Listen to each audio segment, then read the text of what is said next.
जय हिंद दोस्तों, स्वागत है आप सभी का आपके अपने YouTube चैनल जैकपुर पे। तो आप लोगों का फाइनल एग्जाम होने वाला है जनवरी 2025 में और अभी हम आपके सामने लेकर आए हिंदी कोर का ओरिजिनल क्वेश्चन पेपर 2023 का, यानी ठीक उससे 2 साल पहले का। 2 साल पहले का मैं इसलिए लेकर आ रहा हूँ कि क्योंकि बैक टू बैक अगर आप 2025 में एग्जाम दे रहे हो, उसके बाद पहले क्या हुआ 2024 और उसके पहले क्या हुआ 2023। अगर 2024 से 5 क्वेश्चन अगर आएगा तो याद रखिए 2023 से कम 10 से 15 क्वेश्चन आपको रिपीट होने के चांसेस हैं, क्योंकि 2 साल पहले के क्वेश्चन वो लोग ज़्यादा उठाते हैं। तो इसलिए मैं बैक पेपर से आप लोगों का आज एग्जाम लेने वाला हूँ। ये ओरिजिनल है, जैसे आप परीक्षा में बैठोगे जिस तरह से क्वेश्चन आपको देखने को मिलेगा, सेम टू सेम आप समझ लो कि अभी आप लोगों का लाइव परीक्षा चलने वाला है। ठीक है, तो तैयार हो जाओ, कमर कस लो। और हाँ, जितने भी सवाल पूछे जाएंगे, लगभग 40 सवाल पूछे जाएंगे आपसे। 40 में से आप कितना सही कर पा रहे हो, कितना नंबर आपका अर्जित हो पा रहा है, हमें कमेंट करके जरूर बताइएगा। तो चलिए स्वागत करते हैं आप सभी का। चैनल पे पहली बार आए तो सब्सक्राइब जरूर कर लीजिएगा परीक्षा की तैयारी के लिए, और हाँ, वीडियो को लाइक कीजिएगा, शेयर कीजिएगा सभी दोस्तों को। तो चलिए शुरू करते हैं। सबसे पहला सवाल, जो इंस्ट्रक्शन होगा आपका पहला, वहाँ पर उसको हटा दीजिएगा। चलिए अब यहाँ पे देखिए, यहाँ पर जो है आप लोगों को सबसे पहले जो सेक्शन मिलता है, यहाँ पर आपको जो क्या मिलेगा, एक अपठित बोध मिलेगा। कभी कभी होता क्या है कि प्रीवियस ईयर का जो पैसेज होता है ना, वो हूबहू कॉपी पेस्ट कर दिया जाता है, यानी सेम टू सेम आ जाता है। तो यहाँ पर जैसे कि आप पैसेज देख पा रहे हो, आप वीडियोस रोक करके भी पढ़ सकते हो कि नौजवानों, आज का युग धर्म शक्ति की उपासना है, बस बहुत अब हो चुकी शांति की चर्चा यहाँ पर, हो चुकी अति ही अहिंसा तत्व की चर्चा यहाँ पर, ये मधुर सिद्धांत रक्षा देश की पर कर ना पाए, ऐतिहासिक सत्य है, ये सत्य है अब पहचानना है।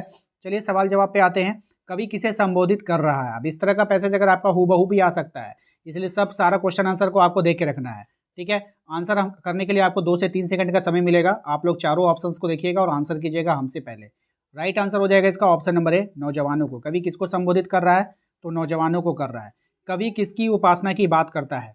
तो कवि जो किसकी उपासना की बात करता है, तो शक्ति की उपासना की बात करता है। ऑप्शन 3 इसका राइट आंसर होगा। क्वेश्चन नंबर 3 पे आइए, कह रहा है कि वर्तमान युग का धर्म क्या है?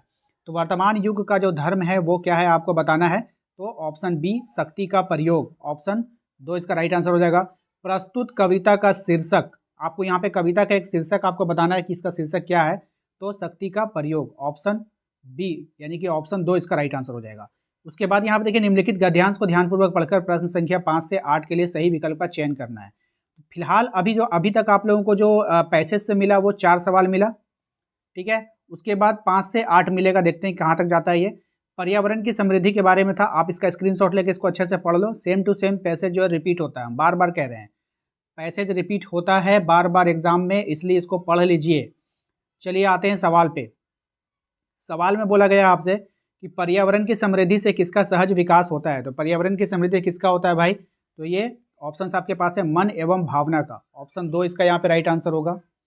अगला सवाल है हमारा, शारीरिक और मानसिक रोगों का मुख्य कारण क्या है? तो शारीरिक और मानसिक रोगों का जो मुख्य कारण है वो हो जाएगा आपका पर्यावरण का विनाश। क्या हो जाएगा? पर्यावरण का विनाश। ऑप्शन 2 इसका यहाँ पे सही जवाब हो जाएगा।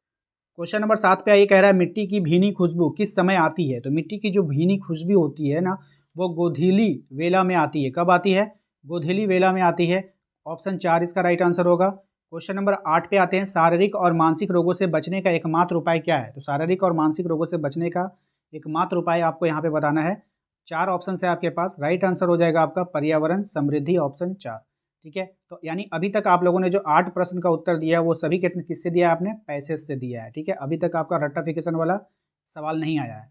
उसके बाद सेक्शन बी में आप जैसे आओगे, अभिव्यक्ति और माध्यम, ये आपका चैप्टर है। मैंने इसका जो है पीडीएफ आप लोगों के टारगेट ग्रुप में भी मैंने आप लोगों को दिया था पूरा का पूरा पढ़ने के लिए। तो अभिव्यक्ति और माध्यम, जनसंचार माध्यम में रिपोर्टर को हिंदी में क्या कहते हैं? देखिए वहाँ से सवाल आ रहा है। ठीक है, तो इसलिए आप लोग उसको अच्छे से कर लीजिएगा, जिसको इसको पीडीएफ मिल गया है, या फिर जो भी मेरे टारगेट ग्रुप में ज्वाइन है उसको तो मिल ही गया होगा। चलिए, जनसंचार माध्यम में रिपोर्टर को हिंदी में क्या कहा जाता है आपको बतानी है। तो संवाददाता क्या कहते हैं? संवाददाता कहते हैं। ऑप्शन 1 इसका राइट आंसर हो जाएगा।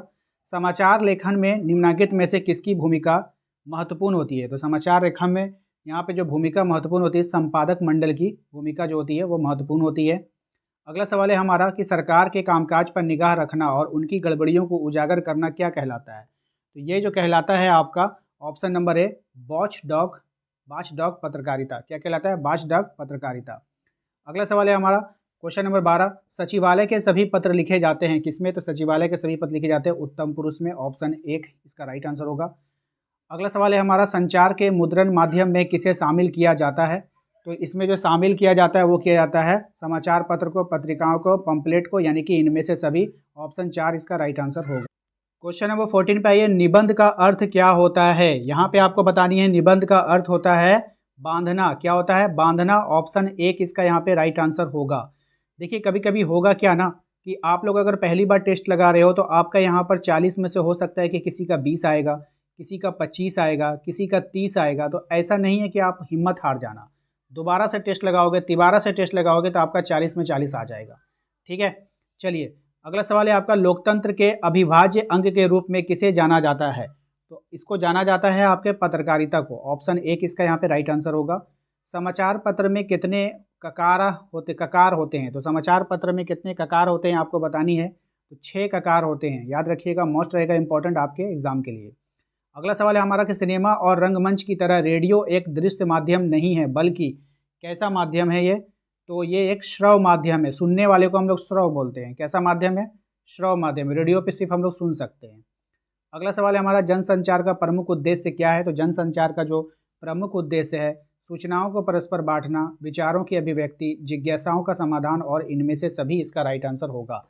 यानी कि 18 सवाल तक हम लोग आए, जिसमें से 8 सवाल आपका पैसेज से था और 10 सवाल आपका जो है ये संचार वाले माध्यम से था, पत्रकारिता से था, ये बुक से था। ठीक है, क्योंकि ये बुक में है, आपका सिलेबस में भी है। चलिए आप सेक्शन सी में जाते हैं। अब यहाँ से जो आपको दिया गया है, ये दिया गया, निम्नलिखित पद्यांश को ध्यानपूर्वक पढ़कर प्रश्न संख्या 19 से 22 के लिए सही विकल्प का चयन करें। अब यहाँ पे जो है, मेरे गिरधर गोपाल दूसरो न कोई, जाके सिर मोर मुकुट मेरे पति सोई, छोड़ी दई कुल की कहानी कहाँ करिए कोई, संतन ठीक बैठी बैठी लोक लाज खोई। ये सब जो है आप लोगों के बुक से है। तो यानी पैसेज से आपको 8 सवाल मिला, उसके बाद सारा का सारा बुक का आएगा। ठीक है, तो प्रस्तुत काव्यांश के रचयिता कौन है आपको बतानी है। सही जवाब हो जाएगा इसका ऑप्शन नंबर 3, मीराबाई। ठीक है, अगला सवाल है हमारा, गोपाल शब्द का प्रयोग किसके लिए किया गया है? तो गोपाल, देखिए भाई, बहुत से बच्चे कह रहे थे कि भैया आप बहुत तेज़ी पढ़ाते हैं, थोड़ा धीरे पढ़ाइए। धीरे अगर हम पढ़ाएंगे ना तो वीडियो काफ़ी लंबा हो जाएगा, आप लोगों का डाटा भी खर्च होगा, आप लोग रिवीजन करने में नहीं बनेगा। इसलिए हम कोशिश करते हैं कि शॉर्ट में जल्दी से आप लोगों को पढ़ा दें, ताकि आप लोग उसको बार बार रिवीजन कर पाओ। तो गोपाल शब्द का प्रयोग किसके लिए किया गया है? गोपाल शब्द का जो प्रयोग किया गया है वो किया गया है कृष्ण के लिए। किसके लिए? कृष्ण के लिए। Option B. कुल का कनी का अर्थ क्या है? कुल की कनी का अर्थ क्या है, ये आपको बतानी है। राइट आंसर, परिवार की खुशी। देखिए मैंने हिस्ट्री का भी आप लोगों का एग्जाम लिया है 2023 का। अगर आपने नहीं देखा है तो उस वीडियो का लिंक हम इस वीडियो के डिस्क्रिप्शन में डाल देंगे, या नहीं तो वीडियो के लास्ट में भी आपको दिखेगा, तो वहाँ क्लिक करके आप लोग हिस्ट्री का भी एग्जाम जरूर दीजिएगा। और 40 में से कितना सही कर पा रहे हैं वो हमें जरूर बताइएगा। आप लोग इसको तो फाइनल एग्जाम समझ करके दीजिए, एकदम ओरिजिनल क्वेश्चन है ये। ठीक है, फाइनल एग्जाम 2023 में पूछा गया। कुल की कहानी का अर्थ क्या होता है आपको बतानी है। तो कुल की कहानी का जो अर्थ होता है वो होता है आपका परिवार की मर्यादा। ठीक है, मीराबाई ने अपना पति किसे स्वीकार किया है? तो मीराबाई ने जो अपना पति स्वीकार किया वो कृष्ण को स्वीकार किया। ऑप्शन 1 इसका राइट आंसर होगा। प्रतिक्षण न्यूनतम वेश कौन बदल रहा है? तो ये जो वेश बदल रहा है ये नील समुद्र बदल रहा है। ऑप्शन 1 इसका यहाँ पे राइट आंसर हो जाएगा। क्वेश्चन नंबर आते हैं हम लोग 24 पे। कहा जा रहा है कि जीवन के अंतिम दिनों में मीराबाई कहाँ चली गई थी? तो जीवन के अंतिम दिनों में मीराबाई द्वारिका चली गई थी। ऑप्शन 4 इसका राइट आंसर होगा। अगला सवाल है, घर की याद कविता कवि ने किस दौरान लिखी है? तो घर की याद कविता को कवि ने किस दौरान लिखा है ये आपको बतानी है। तो राइट आंसर, जेल प्रवास के दौरान। यानी देख लीजिए, कविता से भी क्वेश्चन आता है आपका। किसी जुगनू की लौ में पढ़ना का अर्थ क्या है? किसी जुगनू की लौ में पढ़ने का अर्थ क्या होता है? साधनहीनता की स्थिति में गुजारना या गुजरना। ठीक है, मतलब कोई साधन नहीं फिर भी लोग ज़िंदगी गुजार रहे हैं। आओ मिलकर बचाएं कविता के अनुसार रोने के लिए कितना एकांत बचाना चाहिए? तो रोने के लिए यहाँ पर जो एकांत बताना चाहिए, पॉकेट भर एकांत जरूर बचाना चाहिए। उसके बाद फिर देखिए यहाँ पर आपको एक पैसेज टाइप का दिया गया है, इसको पढ़ना है और पढ़ करके फिर आंसर करना है। अपू के साथ 2.5 साल पाठ का लेखक कौन है? तो अपू के साथ 2.5 साल, इस पाठ के जो लेखक हैं उनका नाम बताना है। तो कृष्ण सोबती जी। फिल्म का काम कितने साल चलने वाला था? तो फिल्म का काम जो चलने वाला था वो कितने साल चलने वाला था, यहाँ पर ये आपको बतानी है। तो 2.5 साल। चुनी बाला देवी कितने साल की थी? तो चुनी बाला देवी जो थी वो 80 साल की थी। ऑप्शन 2 इसका यहाँ पे राइट आंसर होगा। नेक्स्ट सवाल है आपका, बच्चे जो थे वो किसकी भूमिका निभाने वाले थे? तो बच्चे यहाँ पर अप्पू और दुर्गा की भूमिका निभाने वाले थे। अगला सवाल है आपका, गलता लोहा मोहन किसका चहेता शिष्य था? तो गलता लोहा मोहन किसका शिष्य था, यहाँ पे ये आपको बतानी है। तो त्रिलोक सिंह का कौन था? शिष्य था। ठीक है, तो देखिए उधर आपका 8 क्वेश्चन, इधर 9, 10, 11, 12, यानी कि टोटल 12 क्वेश्चन आपका अभी तक पैसेज से आपको मिल चुका है। ठीक है, इससे ज़्यादा नहीं मिलेगा। चलिए अगले दिखाते हैं आपको। क्वेश्चन नंबर 33 कह रहा है आपसे, विदाई संभाषण पाठ में किसकी विदाई की चर्चा की गई है? तो विदाई संभाषण पाठ में लॉर्ड कर्जन की चर्चा की गई है। रजनी किस प्रकार की नारी है, आपको यहाँ पर बतानी है। तो रजनी जो है वो संघर्षशील, अन्याय के विरोधी और निर्भीक, यानी इनमें से सभी। ऑप्शन 4 इसका यहाँ पे राइट आंसर होगा। स्पीति नदी किस नदी में जाकर मिलती है? सही जवाब हो जाएगा सतलुज नदी में। क्वेश्चन नंबर 36 जामुन का पेड़ कृष्णचंद्र की एक प्रसिद्ध कथा है। कैसी कथा है, यहाँ पर यह बतानी है। तो हास्य व्यंग वाली कथा है, यानी हंसने वाली कथा है। ठीक है, बोलते हैं ना कॉमेडियन कथा स्टोरी। राजस्थान की रजत बूंदे पाठ में किस समस्या की ओर संकेत किया गया है? तो यहाँ पर जो समस्या, पानी की ओर समस्या की संकेत किया गया। लता मंगेशकर की सुप्रसिद्ध गायक की बेटी थी। लता मंगेशकर जो थी वो किसकी बेटी थी, यानी वो भी एक गायक की ही बेटी थे। तो दीनानाथ मंगेशकर की बेटी थी। ऑप्शन 1। पालर पानी किसे कहते हैं? पालर पानी किसे कहते हैं आपको बतानी है। तो पालर पानी यहाँ पर कहा जाता है बरसात से मिलने वाला जल को। ठीक है, बेबी हालदार को लिखने के लिए किसने उत्साहित किया? बेबी हालदार को लिखने के लिए जो उत्साहित किया था वो किसने किया था? तो तातुस ने। किसने किया था? तातुस ने। ऑप्शन 3 इसका यहाँ पे राइट आंसर होगा। तो अभी तक आप लोगों से 40 क्वेश्चन पूछा गया है। 40 में से आपने कितना सही किया हमें कमेंट करके ज़रूर बताइएगा। वीडियो अच्छा लगा है तो लाइक करके चैनल को सब्सक्राइब कर लीजिए नेक्स्ट वीडियो के नोटिफिकेशन को पाने के लिए। साथ ही साथ यदि आप हमारे व्हाट्सएप ग्रुप को ज्वाइन करना चाहते हैं तो लिंक हमने डिस्क्रिप्शन में डाल रखा है, या फिर दिए गए नंबर पर संपर्क करके आप ज्वाइन कर सकते हो। मिलते हैं नेक्स्ट अगले वीडियो में। Thank you.